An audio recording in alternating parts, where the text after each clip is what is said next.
Didn't see you there. Graham here from therecordingrevolution.com, and today I'm tracking bass guitar for my EP, and I wanted to show you a little something because, hey, two things. One, I'm not a real bass player. I play guitar and I sing. But, you know, all guitar players say they're bass players. But today I wanted to share with you the secret to getting a really tight bass recording in your DAW, especially if you're a non-bass player like me, because really good bass players that are playing in a band, you will have already worked out these parts. You will already know how to play with the drummer. You should be tight. But if you're recording everything yourself, or if you are recording new songs and you just want your bass guitar to be super tight, this one trick will help you get tighter bass and fatter kick drum sounds in your final mix, all from the way you actually play the bass. So I'm tracking some stuff today. I want to show you in Pro Tools two ways I recorded bass. And one way I recorded some bass lines and they sound they're okay. It's the right notes and it's in time, but the other way is way tighter and it emphasizes the kick drum a lot better. Alright, so here's the intro to the song with a little bass line, not played with The Secret.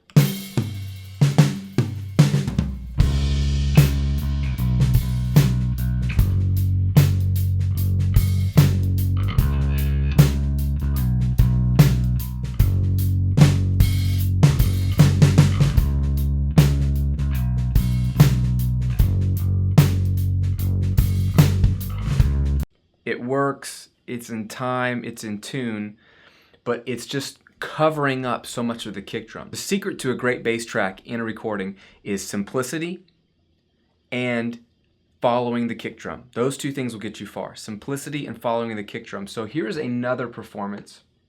Same part, just I simplified it a little bit, and now I'm listening to the kick drum pattern and trying to just play mostly when the kick drum plays. Take a listen.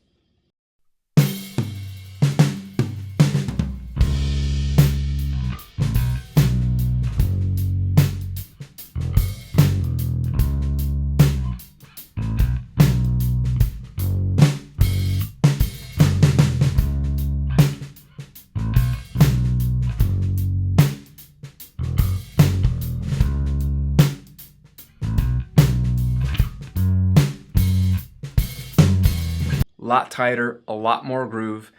It's still simple, right? There's actually less bass guitar happening. I'm dropping out every once in a while, and I'm trying to only hit when the kick drum hits or certain snare drums that follow the pattern.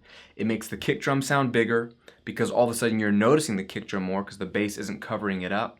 And it makes the bass guitar sound bigger because now you have a kick drum hitting the same time the bass is hitting. They actually mutually affect each other.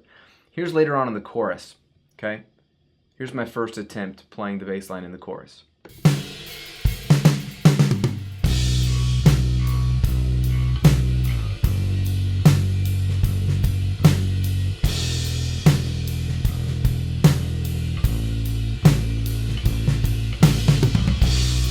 Simple quarter notes, nothing wrong with it, except for that it's a little boring. But watch what happens when I switch it to follow the kick drum pattern. Big difference.